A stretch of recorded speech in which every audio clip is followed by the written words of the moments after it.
What is going on, everybody? Welcome to a horns down edition of Before the Battle. As always, I am Jeremy the Couch Potato, and we're running it back. We're 2-0 so far in the playoffs. We've got the film gurus. We've got Coach Slate, as always. We've got our boy Jake Burns from the Browns-Film-Breakdown. We are here courtesy of the Barn Baseball and Softball Academy, Cornerstone Home Remodeling. What is going on, fellas? Dude, not much, man. Today's been a crazy day. Had to come home. Sitter was sick, so I had to come home, get my baby. My wife is a soldier. She took her to work with her and was working at the front desk and trying to help people with a 1-year-old running around in the background. So I had to tag in. And so but it's been a pretty chill day, man. How are you guys doing? We're good. Yeah, man. Same. It's getting the kids back in a routine of going to school again. We had a couple snow days down here in Columbus, so it was like my eyes were bleeding. I can't keep these kids here another day. We got to get them out of the house. I could almost I work down in the basement and I could just tape record the kids yelling at each other upstairs. It's a circus. So the house was quiet. It's good. Got some work done. So yeah, man, we watch some Texas tape and let's talk about these suckers. It's going to be a good game. I figured this one is like a do it for Ryan Hamby scenario. Yeah. What we're doing here. Oh my gosh. Do it for Ryan Hamby, and didn't TP drop an end zone a touchdown? Yeah, one of those fades they kept throwing to him in that one. I'll tell you what, there are these moments of Ohio State games when you're a kid. You know, you got these I remember watching Holy Buckeye in my grandpa's garage. Yep. There are moments that you'll hear or see, you just get ingrained like that King 64 Y shallow swap, the name of the play, and or just these moments of these games where you're they take you back in time. And that Texas game was such a monumental game because they hadn't really opened with anybody, hadn't had that early season blockbuster to that regard. And Vince Young was it in every way, shape, and form. And there were just those moments, right? Like in that game where you're you go back and watch it, you're like, nice, they should have won that game over again. Dude, should have. And the Hamby drop stands out. And then there was a Zwick fumble late in that one from the past. But yeah, that game, the next year they went down there in Austin and beat the brakes off of them. But, some of those Texas games were huge because there was no USC Texas if they lost that game, that historic game that defined the career of a lot of guys. Yep. There is none of that. If Ohio State does what I thought they were going to do, I think a lot of us thought they were going to do in that one. But these are iconic programs. So it's fun. If Troy Smith plays in 05, they win. I mean, if Troy was Troy, if he was given the trust he needed to be given and all of that, there's no doubt he was the far better quarterback finding the field for that one. You know what I mean? So what year was the Ryan Hamby thing? 05. What year? It was 05. Okay. So it was it was my freshman year of college. I was redshirting. So I came back to watch one of the home football games. I forget who we were playing, but our superintendent in Marion City Schools was Justin Zwick's dad. And Justin Zwick happened to be at the game that night, just hanging out with his dad, whatever. And I remember our student sections chanting Troy Smith. That's funny. And I was like, man, that is so messed up. But yeah, Ryan Hamby. I remember going up and watching those Harding Washington games. Oh yeah. And when Zwick was because they beat him, they upset him. Yep. And they got him next year. Right? Or how did they get him? Because Zwick was older at that point, right? Yeah. So 2000, 2001. So we actually played Zwick 3 years in a row. That's right. We played him a sophomore year when he was at Orville. That's right. So that's when everybody realized that he was really good. He transfers to Massillon, Washington. Harding squeaks into the playoffs as the 8 seed, goes up. As my brother's senior year. They go up. They beat them 17-13, I think was the score, or 13-10, one of the two. Some late game heroics that happened in that. Oh yeah, there's some trash thrown on the field. Yeah, man. Really gnarly. Yeah. So Justin Zwick, I'm a Harding historian, so I could go down this road for a long time. I'm feeding I know what I'm doing here. I'm leading you into it. So Justin Zwick into the game. Harding has gone down the field, scored a tutty, and everybody's like, "Oh my God! Like Harding's going to win this game!" Like it's one of the Huddle brothers at quarterback, right? No, Kyle Adams. No? Kyle Adams was Adams at quarterback. Okay. Yeah. And so Justin Zwick, one of the best quarterbacks in the country, drops back to like throw a Hail Mary, and he tucks it and runs, and he scores a freaking touchdown, like 65-yard touchdown, gets called back for holding. That's right. On our free safety, Kyle Adams, as well. And so then they run it back. They had to throw it up. We intercept it. Game over. Harding's going crazy. Harding fans going crazy. Massillon fans are throwing full pop bottles on the field at the refs. Like, there was a ref. I vividly remember walking out with my Uncle Norman and seeing a referee getting into an ambulance because he had gotten hit with one of those bottles. But then the next year, Northeast Ohio, fresh off bottle gate. It's in the blood up there. Yeah. You know, it's in the blood. And then the following year, we went back up there in a rematch, and they beat us 38-0 or 31-0. So they got the revenge. That's the one I was at, because he was all the hype in the world. And like, man, I mean, when he really put it on his guys, like there was some thuds you would be hearing on pads and stuff. Yeah. So yeah, I pretty vividly remember that. It didn't take us long, 6 minutes, and we're out in the real weeds, man. So, that's Justin Zwick history for you guys. Yeah. Adam Huddle was a quarterback on that team that's right. The year we got smoked. But let's forget I'm a couple years younger than you. I always feel like we were 1 year, but we were 2 years apart. Yeah, that's 2 years. Yep. I can't think of which one of the Huddle brothers actually lives right on the little cul-de-sac of one of my buddies in Columbus. It could be either one. Yeah, I can't remember which one it is. I was like, that is a small world. Yeah. Yeah, absolutely. So, yeah, I mean, I feel like, this offseason, we might just have to do like an entire high school reminiscing, go down memory lane. At some point, we need to line up the depth charts of some of those really good Harding Pleasant matchups we never really got to have. Man. Do the hypotheticals, yes. Hypotheticals, man. These kids take it for granted these days. They don't get it. The crowds those games would have drawn would have been crazy. And you think about Marion County as a whole. Stuff. Think about Marion County as a whole. Like, I think when my brother was in school, they were in the playoffs. Pleasant went to the Final Four that year, and then I think the next year is when they won the state championship. Ridgedale had the what was his name, Jeff Teal or whatever. They were Michael Richmond. They were stacked. Even Elgin had a couple good years. Like, it was fun and during that time, man. And so I always think about that time. It was the best time to grow up, man. That's for sure. I think the turn of the century through like 2010 put out some really, really good, really good football teams, man. And like Pleasant, the year after I was done, they went up there and played Cardinal Mooney, who's as good as anybody in the state that year. Oh, and Dan McCarthy, and they had a Beecham kid with the Penn State. They were like 4 deep power conference kids, and gave them all they could handle. But not we should do that, a little historical Marion County pod where we could just get out, kick back a few drinks and talk ball. That'd be fun. Yeah, that'd be great, man. I'd love that. That definitely have to be on the list. So yeah, we digress, but that's what we do around here. We don't believe in conforming to the man. So we're going to dive in. Obviously, we're going to do a little bit of film. Slate wants to talk about some offensive stuff. Shocker, because it's Slate. Jake's going to break down some defense stuff. My question for you guys before we dive in, because obviously you guys have coaching backgrounds.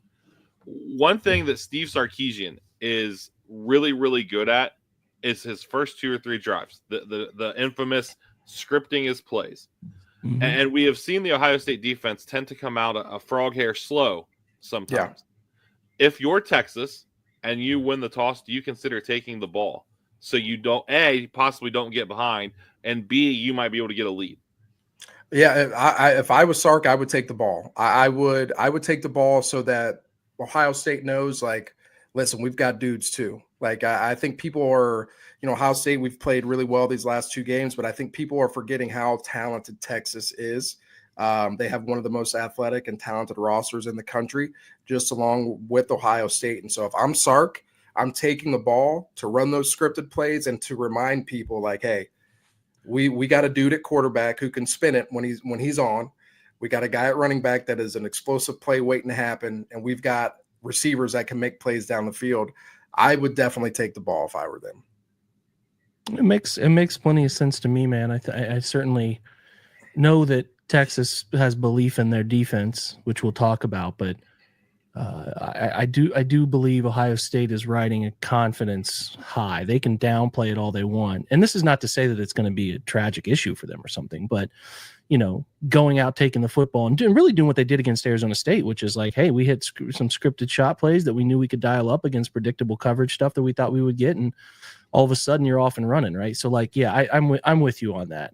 I certainly think that they should try to be a tone setting group in this one.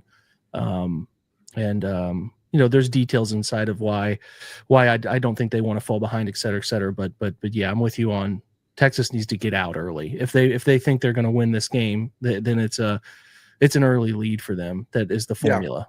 Yeah. I agree with that 100%. Yeah. I mean, that's kind of where I was coming at it from the layman's point of view, I guess you would say. I've watched a decent amount of Texas this year, and outside of the Clemson game, I think there were 1 or 2 regular season games. Points wise, they look very pedestrian. They have a tendency to get out to leads. We saw with the Arizona State game. And Arizona State, like Slate said last week, is a very good team. Yeah. But studs to studs, they don't match up with Ohio State. Scattaboo is a dog. That guy is the dude who you want on your side no matter if it's a bar fight or a football game. Yeah. But their defense is going to need to pack a lunch too, the way the Ohio State offensive line is play. Obviously the game's going to be, and we'll dive into that after the film, kind of what we think it's going to break down to. But yeah, I'm going to go ahead and digress. We'll let you guys jump into the film, and then we'll kind of dive a little deeper.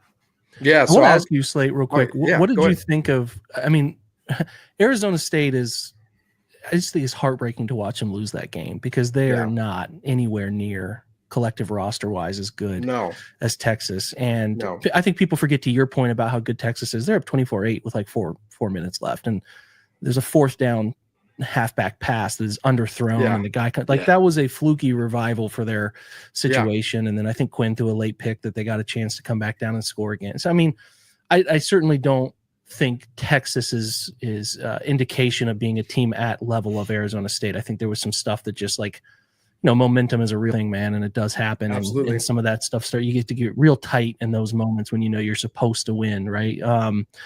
But that 4th down, EC, are you housing them? They brought 6. They brought 6, and they got unfolded. And what I mean by that, and what I mean, but the quarterback will get to the line, and it's whatever it colors live, and you'll read them, and then you get them to creep down, and they knew it was coming. Is the thing? Yeah. The great job they unfolded it. I was pretty surprised to see them with Quinn's propensity to struggle to get through, and we'll talk about this from first to second to third.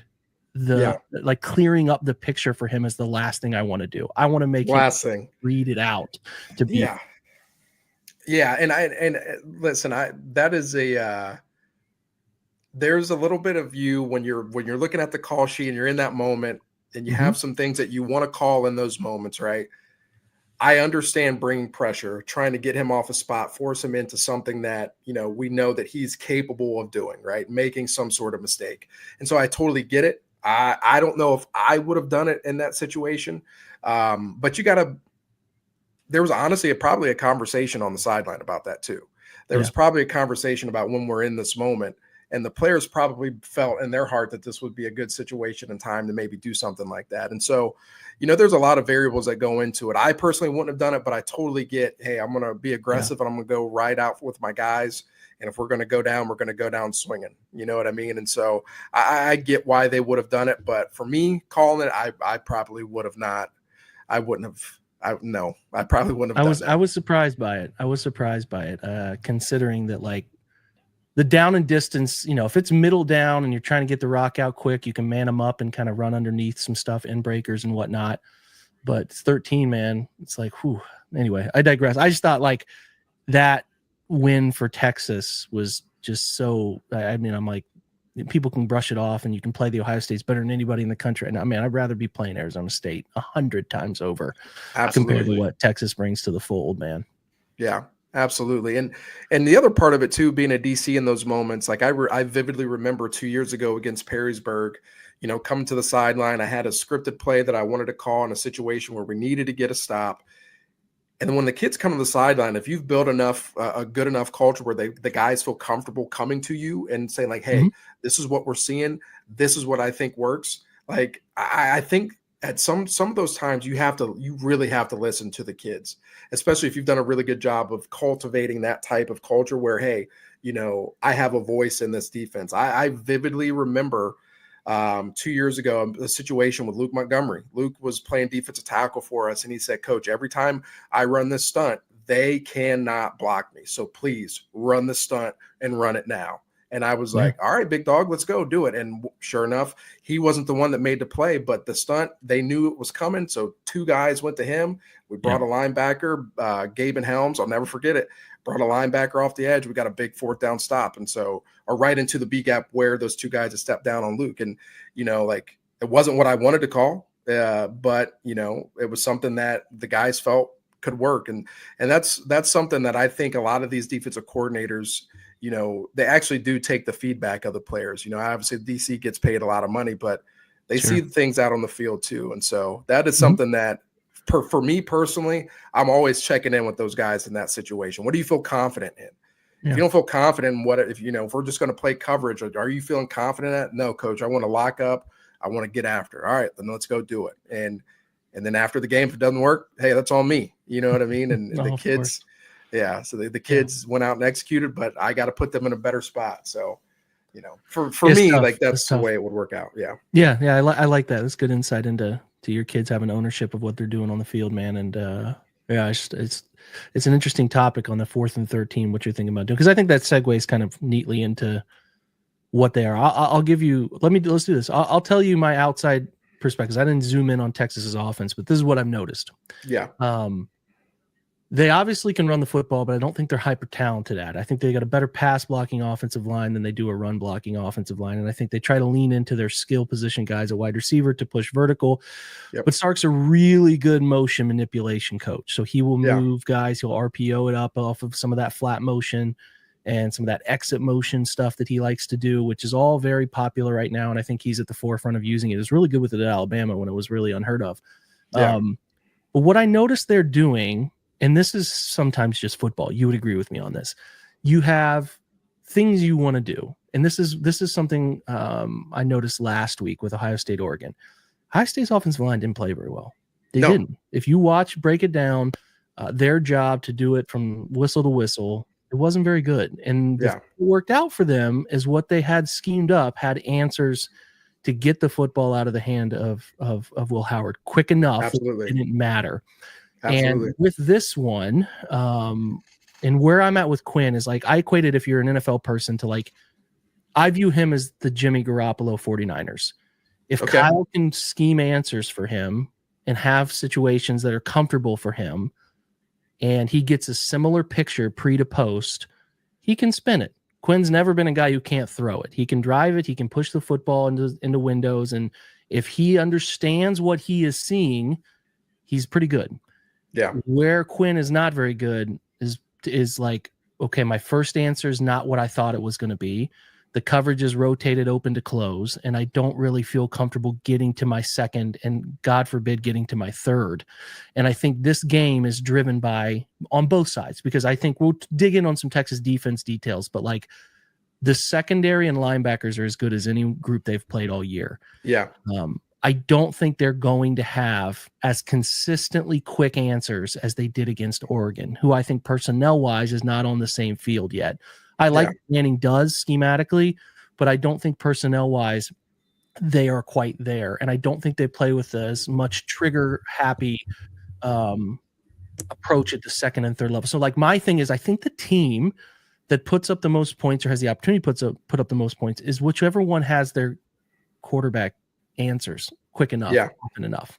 And I trust Ohio State to run the football a little bit more. We'll talk again about that. But it's all about managing these two quarterbacks who I think Will is matured and he's done better as the year's gone on. But he's, and I think this offensive line, you'd agree with me, Texas is certainly more talented, the offensive line. And listen, there's a world where the Ohio State offensive line plays much better. Let's hope. Yeah. But this is a different, unique front that Texas presents. And I'm just like, which coach, coordinator, play caller, Chip or Sark, makes the game as easy on their quarterback as they can? Because you are and we're watching the same thing here. This Penn State Notre Dame game are teams that listen, this is a national championship tomorrow. This is not what's happening. No disrespect to those two programs, but they're collectively just not as good. And it's just, to me, who can limit the exposure to third in California and difficult spots for their quarterback as often as possible. That's it. Because I think that the secondary of both of these two teams, the linebacker play and the ability of these two teams to really get adaptable and pattern matching coverage and be able to play man is going to make it hard. Like, this is a 10-10 game we're watching tonight. I could see that similarly being a score like that tomorrow night in the late third quarter, because I think defensively both teams are really good. Now, would it be great if you get some jump balls to Jeremiah and you get really funky and Mecca makes some plays? Yeah, that could always happen, right? It's 34-0 and we're like, you're texting me like, what's going on, man? It's like, that could happen. But this Texas defense, if you're watching them on film, I think cohesively in what they want to do cover 3-wise and how they play some of their hybrid guys, and like Colin Simmons, this freshman they have, is bananas. Like, they're talented, man. They are really good.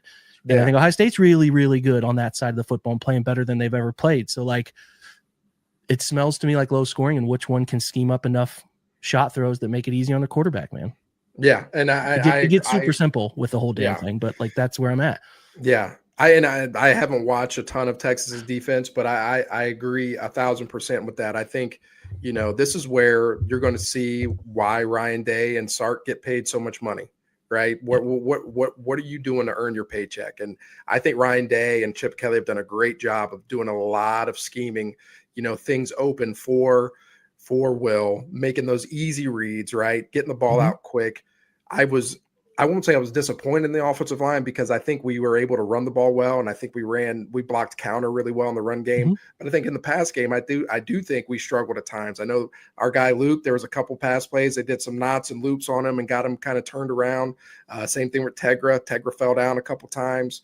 You know what I mean? And so there's definitely some holes still in the offensive line. I think Texas has a type of front that could expose some of those things. So like you said, it's really to me like, because I think that Ohio State obviously is maybe not as athletically gifted up front as Texas as far as like their speed rush guys, but if you can like I think Will is a better processor than Quinn at this point, and I think Quinn will hold on to the ball and run himself into some fits, whereas like where I'm at with Ohio State is if Will has to hold on to the ball for any period of time in terms of like past the 2.5, you're just going to run into some issues. They're doing a good job. And Donovan Jackson was really the one who played really well at left tackle, but right tackle, right guard, the center snap stuff. Did you notice that too? The snaps were really rough. Kind of messing with the timing of so many things. So like, I don't like saying you have to play to overcome your offensive line, but because they could play better. They could definitely play better. But like, I think going into this game, if I was in the Ohio State offensive room, the focus of like their 4 rules to win this game on the whiteboard is like, we got to get the rock out quick. We got to get it out creatively. We got to get it out quick. And we got to manipulate eyes at the second level, because they trigger fast, man. They are athletic in that back half and play 5 DBs, and their linebackers are moving all the time. So like, that's a part of it to me that is uniquely interesting. Whereas like, I think there's obviously for Texas offensively some spots they could take advantage of, but I feel good about Ohio State being able to put Quinn in enough uncomfortable. They know him too. I mean, they know who he is. They know him as well. And not to say Texas doesn't either. I mean, Will's played them at Kansas State several times. So there's a familiarity there. It's just a matter of like, to me, to get almost elementary with your analysis is like, which quarterback, if you look at those Garoppolo 49ers days and why they moved off of him, and it's like when you get them into third and predictable, they can't convert. They can't. And you're going to see mistakes made. And I know that's what both defensive coordinators are hunting is this game's third and predictables, because if you can get them in a lot of those, you're going to create some chaos. Yeah. So what I'll do real quick, I just want to, I got some film from the Georgia game in the SEC championship, just the first series. I think the first series of the Georgia game really gives you an idea of what Texas is trying to do offensively. And I think Georgia does a really good job of kind of, limiting some of the things, giving up the easy things, but really tightening up when they have to. So I'll share my screen really quick, and then we'll have Jake go after that. Let's go present. I'm getting a whole bevy of questions written down for you guys when we're done with film. So, okay. All right. Does everybody see that? Yep, we're good. All right, we're good. Okay, so this is from the SEC championship game. I believe Georgia won this game. What was it, 22-19? So it wasn't too high scoring, something along those lines. So just coming out, you could see, it's a more power formation. They've got 2 tight ends in the game, in the pistol. Ryan Weiser, I think that's his first name. The running back is a running back I'm a big fan of. I think he runs outside zone really well. I think he can put his foot in the ground and get vertical. I think he's got really good speed. And I also think their receivers that they have out on the edge are very solid as well.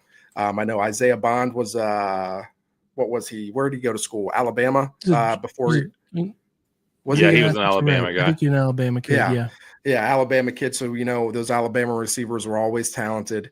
And I forget the other receiver's name that they have, but they're very. He's a nice player. What's his name? Yeah. Golden is his last name. There we go. He's going to be drafted. He's a drafted kid. Yeah. They have a lot of talent. So I guarantee you they've watched, all the way back to Denzel Burke getting cooked and all the holding calls on IGB. So they will try to test us down the field. Okay, but you can see here on defense, it's a similar look that Ohio State will have. Obviously, Georgia does a lot more mint front stuff. This is actually a hybrid defensive end outside linebacker that they have walked down. But it's a very similar front to what Ohio State has been showing. Okay, so just right out the gate, simple motion, getting the ball out quick. And the reason why I think they're doing this, and Jake alluded to this as well, they're trying to get this guy confident, right? They want him to feel good about life. Okay. Well, what's one way we could do that? We could scheme up a simple speed out, get easy 5-6 yards here. We're now on schedule or ahead of schedule, depending on how you look at it. Offensive line wise, I do think their offensive line is solid. Like Jake said, they do a decent job in the pass game. I do think our defensive line, though, can really cause some issues for them. I actually think our defensive line, believe it or not, after watching this game a little bit, is better than Georgia's defensive line. Oh no, I believe that. I think Georgia's been a little oversold there on history. Yeah. All right. So then we come back, 2nd and 4. They're on schedule. This is where you want to be. Given a little stack look here. Again, this is a situation where I could see them running some simple screen, try to get the ball to one of these 2 receivers. Very simple read, get the ball out quick. They believe these guys can win one-on-ones against anybody. It's not just against the lesser talented teams. They think these guys are just as talented, or if not more talented, than anybody they're going to face. All right. Yeah. Now, one of the things you see, simple RPO action. I think this was, I love some of these things. Okay. Quinn does a really good job. All right. Getting the ball out quick. Now, this is something that I think JT and Jack are going to have to do quite a bit on these quick throws. And I think they've been doing a really good job in the playoffs. As if this ball's coming out quick, what do you got to do as a defensive end? I got to get my hands up. Okay. Yep. These are things that I think Ohio State can take advantage of, and they're going to have to take advantage of to try to get as many opportunities offensively as they can. But it was a simple RPO, right? Defensive end does a good job of getting up, getting a hand on the ball, almost gets an interception. Okay. Almost.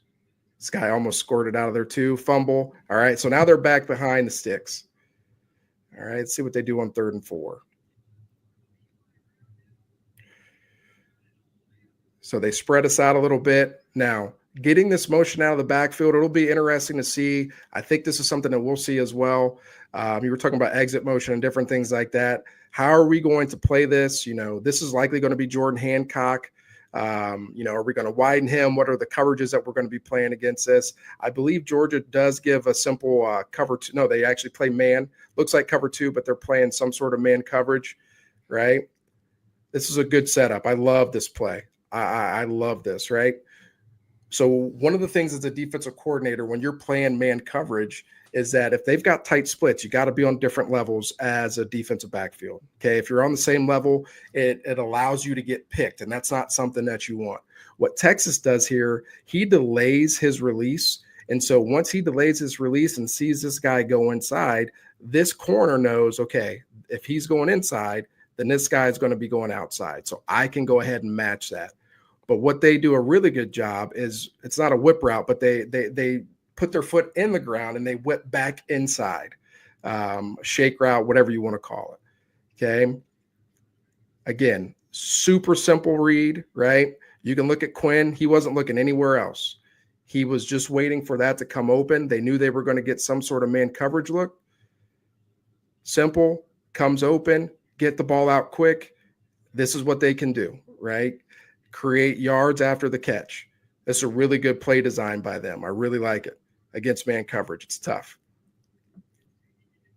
And you guys feel free to jump in. Man. No, yeah. Pivot routes are deadly, and just like having enough manipulative man beaters up your sleeve is something. I think Ohio State will play a good amount of man coverage too, and I think Texas is largely a cover 3/4 team by breakdown, but that doesn't really tell you about non-blowout scenarios and so many of these games they play. No, they have corners they trust too that'll get down. So yeah, having and Chip is more of a mesh guy than anything else. So I'll talk about that because that's something I've got on some tape too. But yeah, that's certainly a deadly little combo there, man. Especially when you're just normally selling slant flat and putting your foot in the ground, getting back inside. And that's honestly, you would agree with me, Slate, man. Some of those are like offense gets paid too. It's just a good route combination. Absolutely. So, good route combination, man. Good offense beats better defense, or better offense beats good defense, right? It's just the way that it is.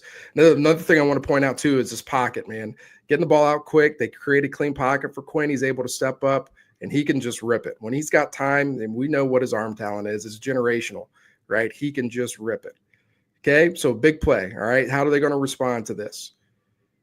Now, one of the things I do think they're going to try to do is take some sort of shot earlier in the game. I could see them, if we're in a situation where we are playing some version of cover one and given a one high look, right? I know we have Caleb Downs back here and he's got the ability to cover, from the opposite hash to the numbers. Like I know he can do that, but I do think if they get a one high look earlier in the game, I could see some simple double move. I could see something where they're trying to take a shot here to the field. If I were them, that's what I would do.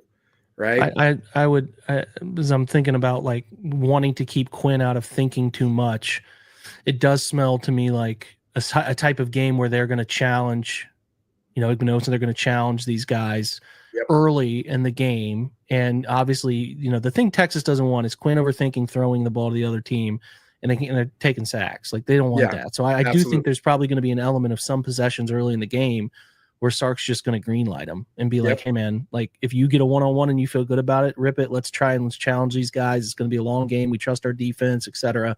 I think the corners did not largely get tested by Oregon on the perimeter last week. They're going to get tested. Other than one. Other than one with IGB and hitting him in his head. So right here, again, it's a simple, quick throw. Quinn gets it out before the receiver even gets out of his break. Okay. Gave a lot of cushion. Their receivers are able to create yards after the catch. And this guy does a great job. Instead of spinning outside, he understands where the DB is going to fit. And he just takes a step vertically up the field and is able to turn this into a 19-yard gain, right? On first down, if you're a defensive coordinator, that's the absolute last thing that you want, right? Is a 19-yard gain on first down. And again, we get another clean pocket. Okay, so this is something I think they're going to try to do against Ohio State. Just some really simple throws for Quinn. Okay, now they've thrown the ball pretty much every play. We did get some RPO stuff. Again, we get a little play action. What do we notice about this one? Quinn gets off of a spot. All right, they have some sort of confusion up front. Okay, I don't know. This guy, they really just cut this guy free. They get some sort of confusion up front. Now Quinn immediately has to come off his first read. I do think this was maybe a play that they were looking to try to take a shot, but he doesn't even get an opportunity to do that because they're in their face right now. And these are situations where I do think you could force him in to making a mistake. The other thing I don't want to underestimate about Quinn as well, he's not a freak athlete or like a speed demon or anything, but he does have the capability of making you miss and getting what he can. Okay, so he can hurt you with some, simple things where things break down. But this will be a better view of it. If you just take a look, man, they make a mistake up front. Georgia makes them pay for that. They just cut 78 free, gets Quinn off of a spot. Now he's just going to eat it. So you've done a good job. You won first down. That's what you got to do against these guys. Get them in second and long. Now, when they get into these tighter formations, I do think this is where they do want to run some outside zone stuff. They do get this split zone action with the guy going back, just trying to manipulate some eyes of the linebackers. But Georgia does a really good job. This will be a better view of it, okay? This is one of the things that we're going to need from Tyleik Williams. You got to win your one-on-ones, right, Jeremy? We talked about that, against Michigan and all these other teams we played. We need Tyleik to win more one-on-ones. This guy here completely shuts down this play because he wins his one-on-one, right? Guy's trying to step, get his outside shoulder. He doesn't allow it, gets rid of him. If this guy was able to reach him, right, it puts Wisner one-on-one with the safety, and that's a matchup that they want. The guy does a great job, shuts down outside zone. I love when defensive tackles are like that. They make your job so much easier as a coordinator. Like, life is good. Okay, now we got him in 3rd and 9. Okay, 3rd and 9. All right, they do give you a little bit of a bunch look after the motion. All right, well, they start in bunch, and then he motions outside. So these guys are still stacked, probably expecting some sort of man coverage, which is what they get. Okay, again, Quinn has some freak arm talent, man. Like, this dude is not even looking at this throw, right? He just whips it out there. Okay, but what do we notice about this? He's got pressure in his face. Okay, he's got pressure in his face right now. He doesn't even know where this ball's going. I truly don't believe he knows where it's going. Yeah, I think he's gonna give him 3 or 4 opportunities to do something against throws. Yeah, and it puts them in a tough spot right here. DB does a good job of recognizing that this ball was not where it was supposed to be. Receiver's not ready for it. Ball pops up. What happens? They get an interception. Okay. Those are the things that Ohio State will have to take advantage of against Quinn Ewers. I think he is a very, very talented dude, man. I really do. I think he's so talented. But I do think he does some really dumb things at times, and he really can hurt the team in that manner. So I think if Ohio State can get him in those 3rd and long situations and where they can get some pressure in his face, and he's got to get the ball out right now with some pressure in his face, I think it could force him into some picks. And we've got to be an opportunistic defense tomorrow night. So I'm excited, man. I think this is a good matchup for Jim Knowles. I think it's a good matchup for the Buckeye defense and what we do. I think we're playing confidently right now. And I think, the Buckeye defense is really ready to play well up front. They've got 8 sacks coming off a game. So our defensive ends are playing confident. I think you will see some exotic pressures as well at times. But I think, the big thing is shutting down a run game, no big plays over the top. And what do we do to disrupt Quinn? Because he's got all the talent in the world if we let him sit in the pocket. Yeah. So, he can't be comfortable, and you can't let Sark scheme too many things for him. I mean, that's the big thing, because if you see, sorry, Jimmy, go ahead. No, I was just going to say, if we're looking at this game in the post game and the big plays that Quinn is able to find, count how many of those you see his eyes work front side to back side. Yep.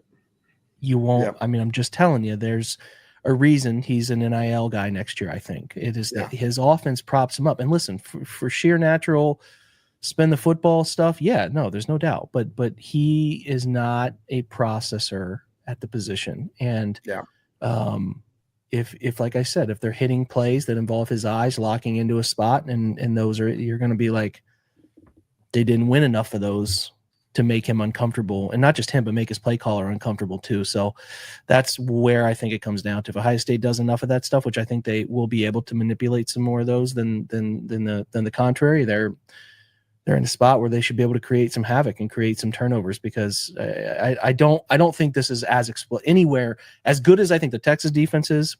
I think is compared to Oregon. It's not as explosive in offense. It's not as dynamic as what Dylan Gabriel could do as a processor. So if you're able to manipulate Dylan Gabriel, who's seen a ridiculous amount of college snaps, I mean, he's like our age, there's definitely merit to like being able to make them uncomfortable. And that's where I'm talking about. If I'm Texas, I'm trying to let Quinn do as much quick throwing as I can, even if it's like not a high percentage shot. I just want him. What I don't want him to do is to take sacks early. I don't want him getting rattled early. I don't want him uncomfortable in the pocket early, because then that filters and matriculates through everything he's doing the rest of the game. So as your point about the first drive and the first, like getting his feet set, getting him throwing it quickly, getting him confidence, getting him in a rhythm is going to produce a better football player for them in this game. So I think that early portion of the game will be very, very telling for where he's going throughout this game. Yep, absolutely. Yeah. So speaking of scheme, the Texas RPO looks, the outside zone stuff. Ohio State seems to be in a spot where they're flowing with the ball a lot better. And I know flow is a very loose term. But do you guys think that what Ohio State's defense sees in practice, because Chip Kelly does a lot of eye dressing too, do we think that, that actually kind of plays into the strength of our defense, the lateralness that Texas tries to run with, and what we see in practice on the daily? I personally think it does help. I think Chip is very creative, and I think you're starting to see him be even more creative now because they're playing aggressive. And so I do think with some of the stuff Chip does, or Coach Kelly does, sorry, I don't like calling him by his first name, but I do see some of the things that, yeah, I do see some of the things that Coach Kelly does, really benefiting the defense in practice. And also, I mean, you got to think like the guys we're going up against in practice as well are really freaking talented.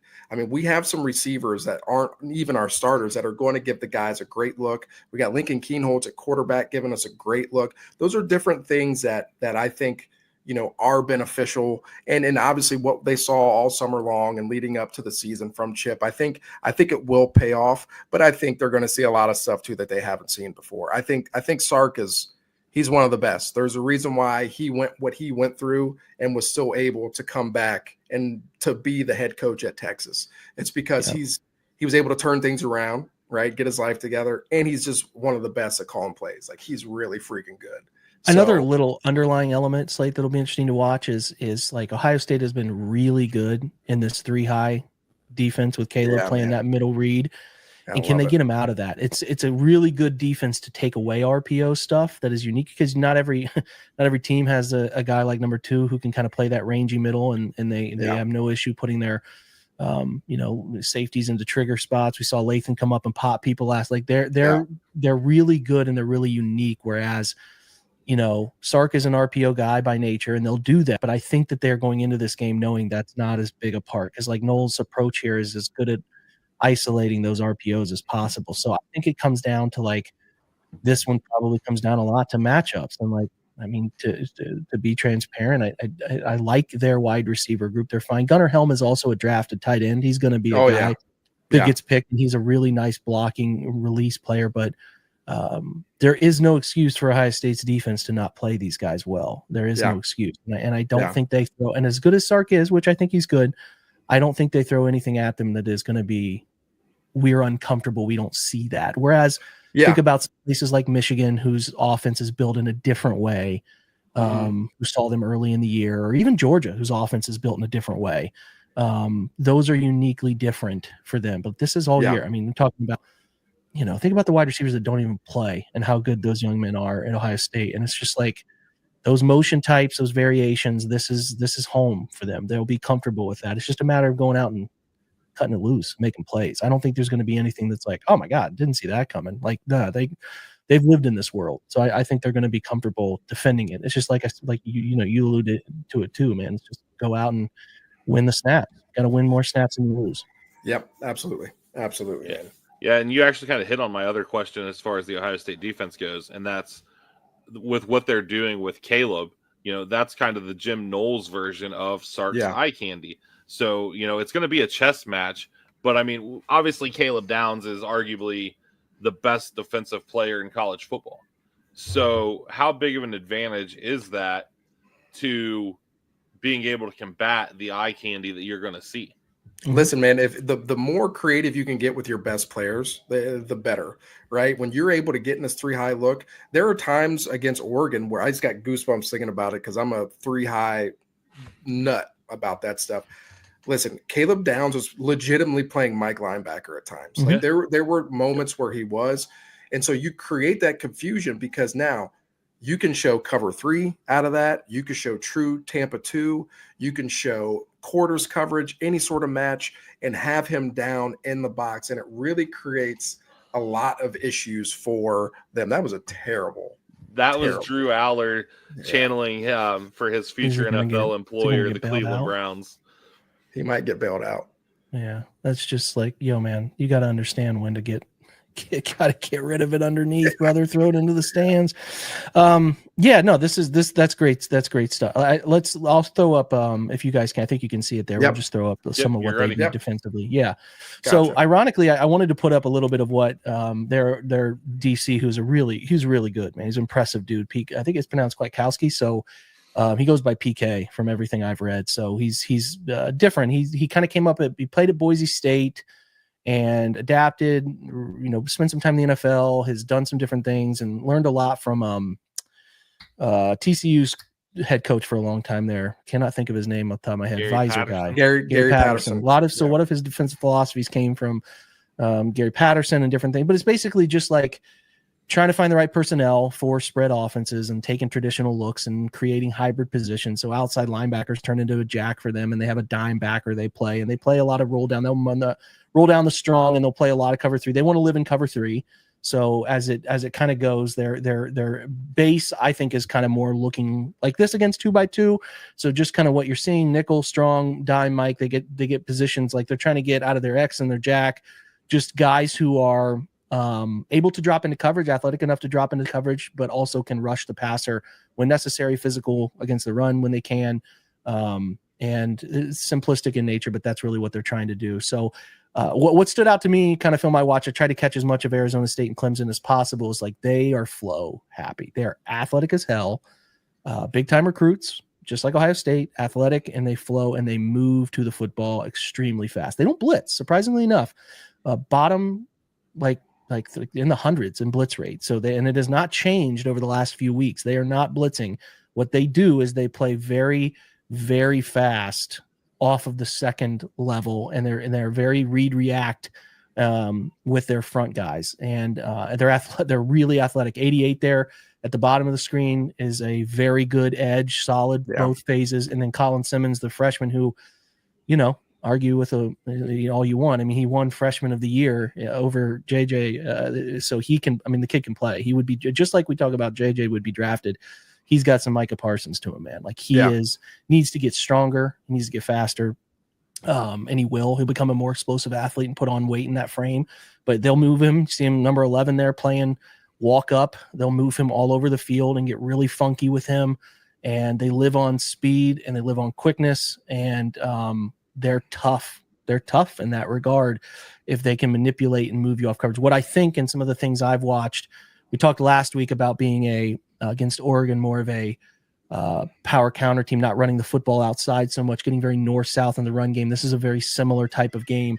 The way that you can really manipulate them is just kind of watching how their second level reacts. Like they're a trigger team, and using their aggressiveness against them will be paramount. I think creating manipulation, whether that's to throw it or to run it in different locations, will be just so key. Because again, as far as corners go, 2 really good corners and 2 really good safeties, the best collective group that we have seen as far as doing what their coach is asking them to do. And the way Arizona State found some success, and they did find success, they just couldn't close the deal inside red zone stuff, was that they just didn't have ways to manipulate them off of their spot and make them think down in the low red zone. And when they started to find some success is when they did, quarterback manipulation with eyes, pump fakes, moving people, because this is like I said, they don't blitz, so they don't try to create a ton of pressure. They let that organically happen, but their guys play fast, flow to the football.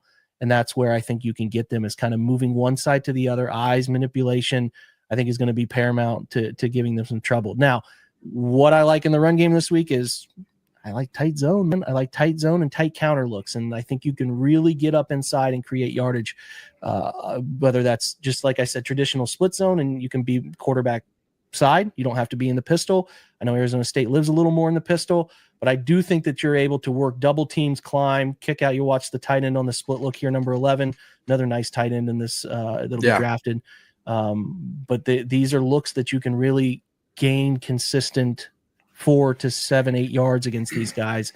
And I think that there was a real emphasis on this as like, I definitely feel like Arizona State is a game we're on, figured out, hey man, we need to get vertical and then let our in duo looks, let our guy cut off the Mike backer, make a read, you know what I'm saying? And I think they found some answers And what I'm noticing is that teams that run between the guard, center, guard on these guys have found some relative success, moving off the spots, making them tackle in space. And I expect Ohio State to get both running backs involved early. I think it was like late first quarter last week, and we're like, all right, they've thrown, Trayshawn's got to carry. Like they had no need to run it. I think they will need to try to run the football on these guys early to try to set up some play action to make things easy for the quarterback. And to that point, really quick, you're talking about playing, running between, the center and the guards. Okay, running in those A gaps. I had a conversation with Coach Hinton earlier this year about one of our old school plays that we used to run at Harding. We called it G, right? It was just belly, where the front side guard is pulling. And I sent it to Coach Hinton and I said, hey, like, I know this play. I used to run it all the time. He used to yell at me because I would try to cut it back and not stay the course. And he was like, well, the one thing that we do differently here, we want to really try to hit that a lot tighter. We want to hit it in the A gaps, right? And he also talked about how counter, they would like to start hitting in the A gaps as well. If you notice earlier in the season, Ohio State went away from that in a major way. They stopped running it. But now, the last 2 weeks, what has been their top run play, it's been counter. So they are and have been practicing and doing these things. So I do think it's something that they will feel confident or even more confident doing, running those type of tight counters where it is hitting in between the A gaps, because I do think, that is where they're going to be able to find success. I really do. I really do. And where I would be interested in running more zone this week, maybe than a little bit more, a little less gap, a little more zone. Not to say you're taking yourself completely out of the gap world, because I think it pairs really well with what they try to do RPO game. But these guys here and here for them, much quicker players that have a chance to run down some stuff from the backside. If your quarterback's not going to read them effectively all the time. So I just will be interested to see if they look at the Clemson tape, look what Arizona State did, just body on body, moving them, displacing them. Let's run up between the tackles or in between that guard, center guard. Let us read out linebackers. If we got to cut, bounce off of it, I think there's opportunity to be found there too. So that run game stuff, to me, they flow so fast. It is hard to see designed perimeter run being an effective tool for them in this one. I do think that a fun concept that I think Chip has had in their system this year is speedo with a little flash fake. Quarterback sets up inside flash fake. These guys are hard quarterback commit players, and then kind of having that quick flip off of them. They did it to Penn State. I think they did it a little bit to Tennessee too, but it's just a little quarterback sets up like the mesh point, back is on the speed option course, and then you're getting that end inside, and then you're flipping the ball to the perimeter and getting it out there, because everybody's reading inside runoff. Quarterback and offensive line is blocking inside zone. So expect to see some of that. I think is a way to, if they want to get the ball on the perimeter, that's a way they can get the ball on the perimeter to try to outrun some people. It's a fun wrinkle that they've put in place. So, like I said, cover 3 team by nature. They're going to get funky with how they get to it. They'll sometimes bring a guy down to the field. They'll roll week 2, but comebacks are good this week, man. They're going to play off coverage, and I think they can throw them. I think they're going to be scared of both those outside guys. And I do think they're going to be able to buckle up some things inside, but this is what Clemson put on them. I think they did a really nice job of hitting comebacks into the sideline. I think there's also going to be a chance for some double moves in the same mold of some of these, if they can protect it. But that's got to be, max pro'd and give your guy a chance to sell some of those. I do think there's some horizontal motion stuff that they can do this week, as I've seen it a couple different times. Is one of the better examples of it. Heavy run look, right? Turning up inside off of that fly motion. We're going to try to sell that we're blocking this out to the perimeter, then turn them up inside. Look at the read react from these linebackers at Texas is heavy. Like they're downhill, boom, boom, chopped feet. They're not playing pass. And if you can manipulate them off of that, I feel like there's a chance to get Mecca loose over the middle a little bit in front of safeties, let him out run an angle, and kind of similar to sort of what we're seeing here. I think Ohio State will use a lot of flat motion in this, just to make gap, bump the chain for linebackers, make them think about what gap they're going to be fitting, all that stuff. You know what I'm saying? Anytime you can make linebackers think a little bit more, I think you got a better chance at being a successful offense. Is the most important thing, because those guys play in the most confined space on the football field. So making those guys think as much as possible, I think, is paramount. And I do think there are going to be underneath opportunities when they either run their pattern match stuff, or they're running just their true cover 1 that you see right here. Clemson had a lot of shallow opportunities, man. And I think Ohio State will get funky with switch releases and exit motions out of 3x1 to get to their old school Chip Kelly mesh, which is the crossers with the middle settle guy. I think they'll use it a lot. Texas is really good. And I think you talked about it on Ohio State side. Hands up is going to be big this week as quarterbacks are trying to get the football out of their hands fast. My O-line guys will be working on clubbing hands down, man, like keeping hands. I want high hand sets this week, and I want to be able to react to them trying to jump, and we're going to punish jumpers all week is what we used to say. If you're a late to them guy, man, put a helmet in someone's rib who's trying to jump. Like make them think about jumping instead of letting them jump freely. I would be as active on that as possible because that's the only way. I mean, that's a big way you cut crossers in defenses is having somebody get their hands up, right? So does it look pretty similar? It's wide open, right? You can get open underneath their coverage drop. And this is a little funky one where they're dropping into a sort of pseudo Tampa 2 that turns into a 3 high, which we're familiar with. They'll manipulate and move their coverage. They're not afraid to do that. But some of these shallows and different variations you can get on them. But again, it's got to get these defensive linemen are good at, just like Ohio State's guys are. These are why they're the two teams that have the best defensive success rate in college football, because they play a pretty comprehensive game. So Will can't stare at it. He's got to come off it. He's got to slide. He's got to get to spots, and he's got to find passing windows. I do think that they're okay with allowing those underneath throws to hit. Here's another look at a Slate. You want to talk about getting on different levels. Watch these two DBs nearly run into each other. He's got to run the high course here, and look at your shallow. I mean, there will be opportunities in that market for them to hit some of those plays. So if they can hit a few of them, I think they got a real chance against some of this man stuff. But they, what I said, like they don't like to blitz. They're not comfortable in that world. They want to let their front four get after. So if you can block them up, if Ohio State blocks them well enough, there's a real chance. And listen, if there's a good team to run screen on, not talking wide receiver screen, I'm talking manipulative back on the opposite side, motion selling something to the field. Let's come back to the boundary screen. This is it. They should hit 3 screens in this game. Get the tight end involved in it too. A defense that plays as aggressive as Texas at the second, third level. I'm getting screens going this week. That should be a huge part of what they're doing, and let 32 out in space and get going. You know what I mean? How often with this cover 3 team as a defensive coordinator, cover 3 is my favorite coverage. I think Tampa 2, it ends up turning into a version of cover 3. Wow. But I think how often do you think they're going to try to really hit the seams in cover 3? I wouldn't be surprised to test it. I definitely think that the best way to get them is some of that slower, like it's not slow necessarily, but I want to make that front for Texas play run to pass. So I think the best way to attack them getting into those seams to me is going to be off of some play action looks. And I wouldn't be surprised to see some tight ends sneaking up into those voids as often as you can. And there's going to be some blind throws. I mean, there was a willingness from Will to rip that to Mecca. There's going to be some of those with the statue. We used to call those statue defenders. Their eyes are on their guy running. You just see numbers. I don't think he'll be afraid to throw those. So I do think that they're going to get vertical in the passing game with some variations coming back off of that, like comebacks. Like I said, I think you're going to see some stick routes in the slot that are going to make sense for them, kind of eating into that horizontal spacing underneath.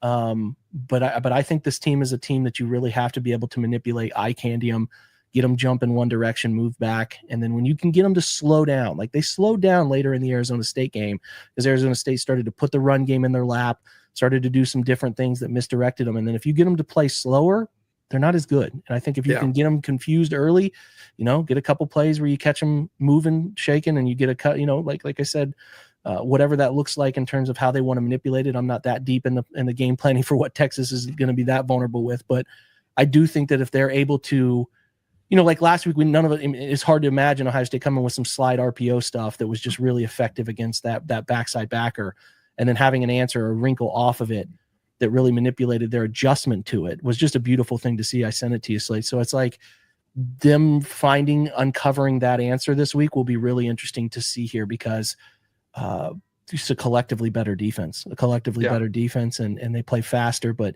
I think when a team plays as fast as they do, there's still some really good opportunity to manipulate them. But the O-line, let me put it this way, if Ohio State's winning, their offensive line is playing significantly better than it did last week. Yep. That's awesome, man. I could do this all day. This is great. This is good stuff, man. I think there will be some opportunities for Ohio State to hit some big plays, but I do think Texas's defense is the best that they've seen. I even think, given I don't think this is the same Ohio State team that played against Michigan, obviously.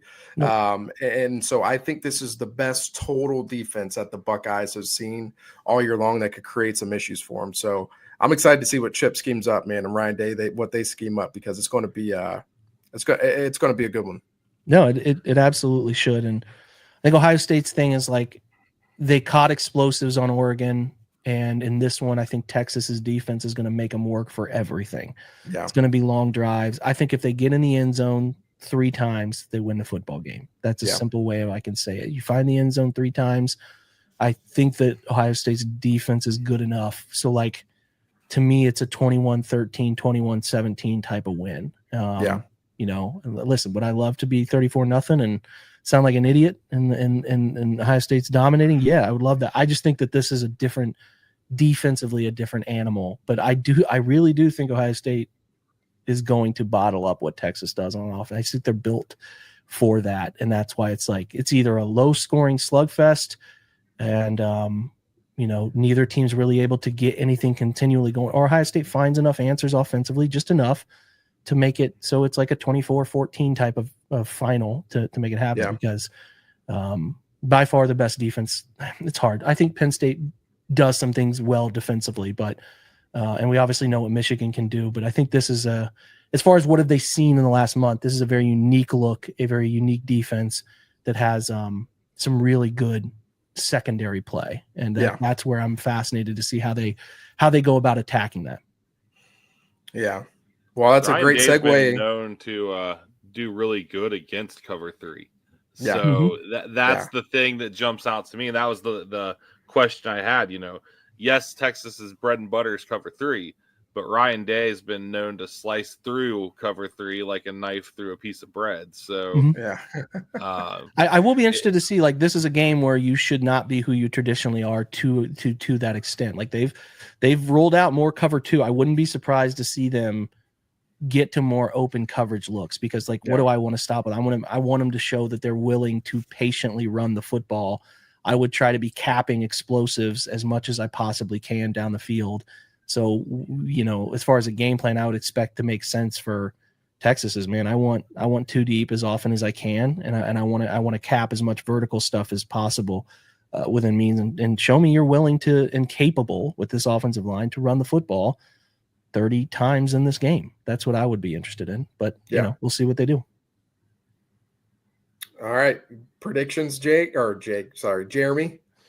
So I've got to stick to my gun. I've played the last 2 games cautiously optimistic. Okay. I don't think Texas can score enough to win the game. I do not.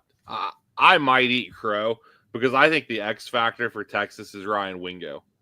And if they're going to pop a big play, it's probably going to be Ryan Wingo. But with that said, I think they are going to do everything in their power to take away JJ. Yeah. I think you're going to see JJ doubled. Carnell Tate legacy game on deck. Buckeyes win 28-21. Okay. All right. So I'll let Jake be the since he's the guest, I'll let him go last. But I think I've gone back and forth, man. Last week for the Oregon game, I picked 34-24. I don't think this will be, like Jake has said multiple times, I don't think this will be as high scoring, but I do think the Buckeyes find a way to get to 24-27. So I think I'm going to go with 27-20.